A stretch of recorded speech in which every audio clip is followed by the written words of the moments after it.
Okay, section 2 looks at cultural values and norms. And when we finish this, it's only a few slides, but there's a lot of information. We're going to look at the 5 key values that help shape a culture's communication norms.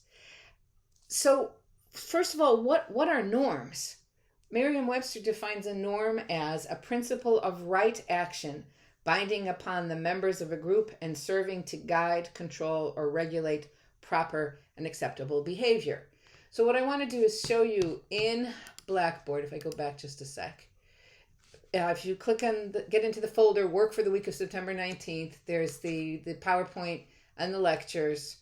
And under supplemental material, there's a definition of norms.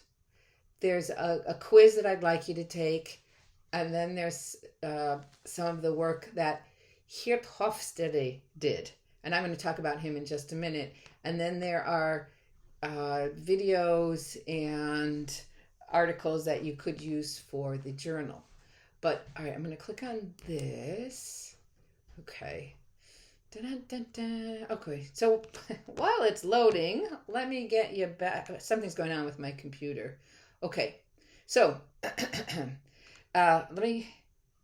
So this is here. I'm encouraging you to take a look at it. I think I'm gonna maybe bounce back and forth a couple of times. I cannot figure out a smooth way to do this. So let me get back to the. Oops, wrong PowerPoint. Okay, let me get back to the PowerPoint. All right, so we're gonna look at this one, and we're gonna see. Oh crud! I'm so sorry. Okay, I'm just having a bad day today. Okay, here we go. So Geert Hofstede worked for IBM, which at the time might still stand for International Business Machines, I think. And basically what IBM had branches all over the world, and they found that when they went to do training for employees, what worked in the United States did not really work in Australia, did not work in Indonesia, did not work well in United Arab Emirates, wherever they had branches. And so Geert Hofstede started to do a lot of work to look at what were the things that a culture valued and what were the things that they found to be normal. For our purposes, the first two are really the big two. Okay, so we have high context and low context. This one, actually, it was Edward Hall who talked about this. We're going to see Hall later when we get into chapter 7 on nonverbals. But we're looking at how much does a culture rely on subtle nonverbal cues. That would be high context. What this means is the culture values using the context to guide people's behavior, as opposed to other cultures that would use verbal. They would come right out and say, I don't like that. That's not acceptable. That would be low context. So the United States is pretty low context. And what someone from the United States would, if they're interacting with someone from a high context culture, they would think, why doesn't this person just come out and say it? Why are they beating around the bush? Now, if the person from the United States is in that other culture and they come out and say something, the people from that culture are going to say, wow, these Americans, they're really rude. They're childish. They just come out and say something. So neither one is good or bad or effective or ineffective. It depends on the culture that the people are in and what that culture values. And your choice, let's say you are in a different culture, are you going to accommodate? Are you going to assimilate, accommodate, or are you going to separate yourself and not interact with people? Okay, so that's a real big one. How direct are we with language? The other really major one is the idea of individualism versus collectivism. So we have individualistic cultures and collectivistic cultures. So an individualistic culture sees the individuals in the culture see that their primary responsibility is to help themselves, where in a collectivistic culture, the individual sees that their primary responsibility is to help their family, their place of employment. They have to, they feel very loyal to a larger group or the collective. No big surprise, the United States is a fairly individualistic culture. We raise our children to go out and face the world, and we are not necessarily, although sometimes this is a byproduct, we're not trying to tell people that they need to be selfish, but we say in many, we say it, or we imply it in what we do. You're on your own, kid. You got to go and make something of yourself. A collectivistic culture would be a little bit more of, things that you do can reflect poorly on the family. Okay, so that could be an example. I like this. Members of individualistic cultures view themselves in terms of what they do, whereas people in collectivistic cultures are more likely to define themselves in terms of a group membership. Okay, so all right, we will talk about these more in class, in part because for the second journal that you do, I really want you to be focusing very much on these aspects of culture, because this is social phenomena. Our underlying culture is going to impact the way that we communicate with each other. Okay, the third one has to do with power distance. Do we have, so the power distance is the degree to which members of a society accept an unequal distribution of power. So if there's a low power distance, the culture believes that everyone is more or less on the same level. We expect that. That every one person is as valuable as the next. In a high power distance, the culture believes that it is, to some degree, it is right. It is just normal that there are some people who have more power, more prestige, more, somehow or another, they are at a higher level. Okay. The fourth one has to do with uncertainty avoidance, and this has to do with the level of discomfort or threat people feel in response to ambiguous situations. So, do we want to?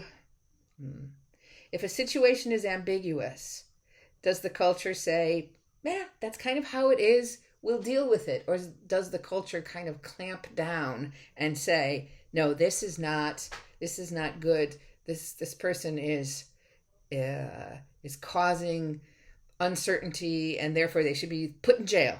Okay, something like that. The last one has to do with, it's called achievement versus nurturing. It's sometimes referred to as masculine versus feminine, the degree to which a culture values achievement, status, or the degree to which a culture values nurturing or supporting relationships. Now, what I want to do is, I'm sorry that this is probably confusing. I want to bring you to here. Okay, so this is the work, I know, I used to call him Gert.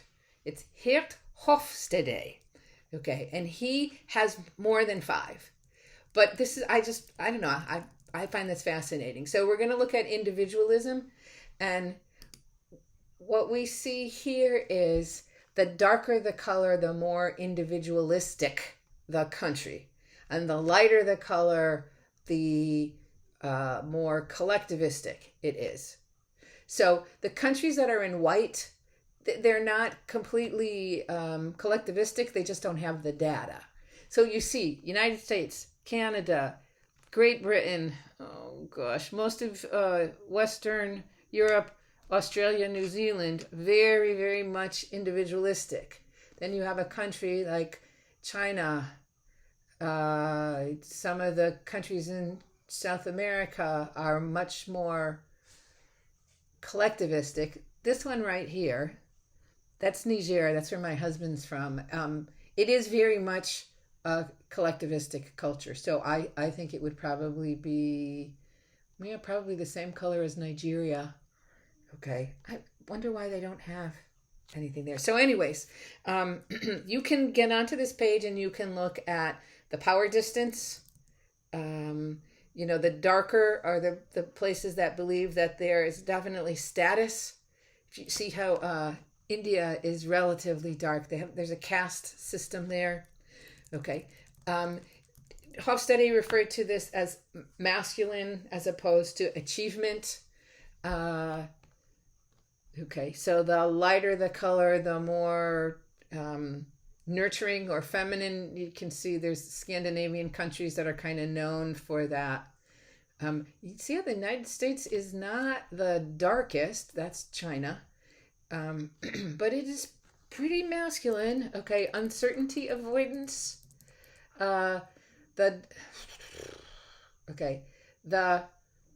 darker the color, the more the country wants to avoid uncertainty. They want to have rules that deal with every aspect.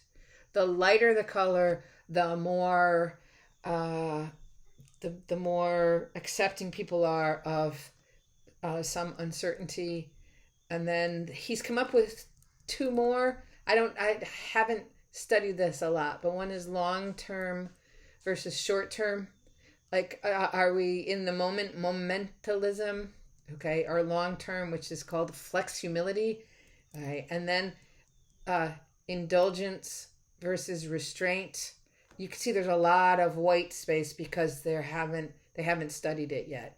And then to the right, there are 10-minute interviews with Hirt on each of these topics, so you can read more and you can listen more. And obviously, in the course called intercultural communication, this is going to be a huge part of it. Okay, so let me go back here and get to here, and then we're going to do this. Okay, so this is what I want you to think of.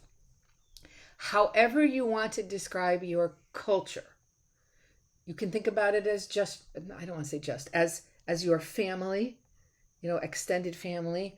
It can be larger than that. I mean, you can think of a co-culture here too. Like you are a bowler, and you're going to describe cultures, cultural norms from your culture of bowlers. Okay, so you're going to describe a norm that is inherent to your culture, but that you have had to personally modify in order to interact in a different environment.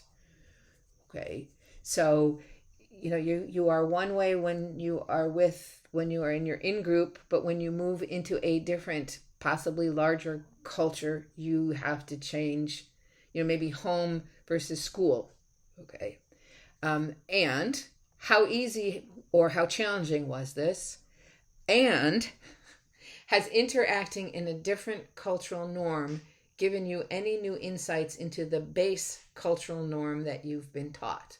Right, this is one of the reasons why I asked you to tell me about a family tradition, so I can kind of be looking at that when I use examples in class. So for me, this is primarily theoretical, but this is, I don't know, I find this information very exciting.